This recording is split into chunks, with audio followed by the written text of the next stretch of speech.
আপনারা দেখছেন বার্তা এক নজর।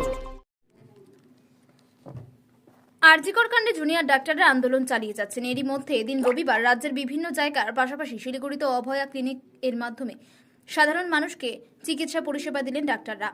শিলিগুড়ির বাঘাযতীন পার্কে এই অভয়া ক্লিনিকের আয়োজন করা হয়। এদিন সকাল থেকে এই অভয়া ক্লিনিক শুরু হয়। সকাল থেকে এই শুরু হওয়ার চলে দুপুর পর্যন্ত। সকাল থেকে লক্ষ্য করা যায় রোগীদের ভিড়।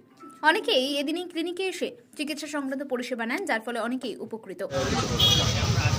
কখন থেকে শুরু হয়েছে? এটা সকাল 10টা থেকে শুরু হয়েছে, 2টো পর্যন্ত করার পরিকল্পনা আছে। কত পেশেন্ট এসেছে এখন? 40 জন জুনিয়র ডাক্তার আছে মোটামুটি। আচ্ছা পেশেন্ট এখন অবধি 100 প্রায় 100-র কাছাকাছি হয়ে গেছে। আচ্ছা, এই কর্মসূচি কি আগামীতেও চলবে? আগামীতে চলবে। এটা সেকেন্ড অভয়া ক্লিনিক। কালকে তৃতীয় আছে কাওয়াখালী হোমে। কাওয়াখালী আপনাগড় বলে একটা ওল্ড এজ হোম আছে, বৃদ্ধাশ্রম, ওখানে আছে কালকে। এইভাবে এটা প্রতি উইকলি কন্টিনিউ হবে। মানুষের সাড়া কেমন পেলেন আজকে? প্রচুর, খুবই স্বতঃস্ফূর্তভাবে মানুষের সাড়া পাওয়া গেছে। এর আগেও আমরা করেছিলাম, তো আজকেও সব দেখতেই পাচ্ছেন আপনারা, স্বতঃস্ফূর্তভাবে মানুষ এসছে, তো সাড়া খুব ভালো পাচ্ছি। কি বার্তা দিতে চান এখান থেকে?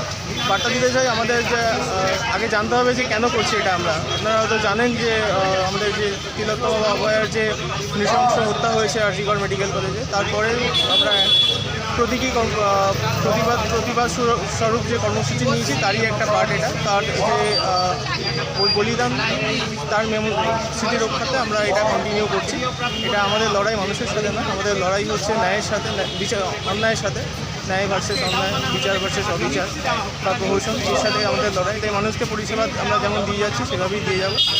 আমরা প্রতিশ্রুতিবদ্ধ যে আমরা সার্ভিস দিয়ে যাবো, তারই এটা একটা পার্ট।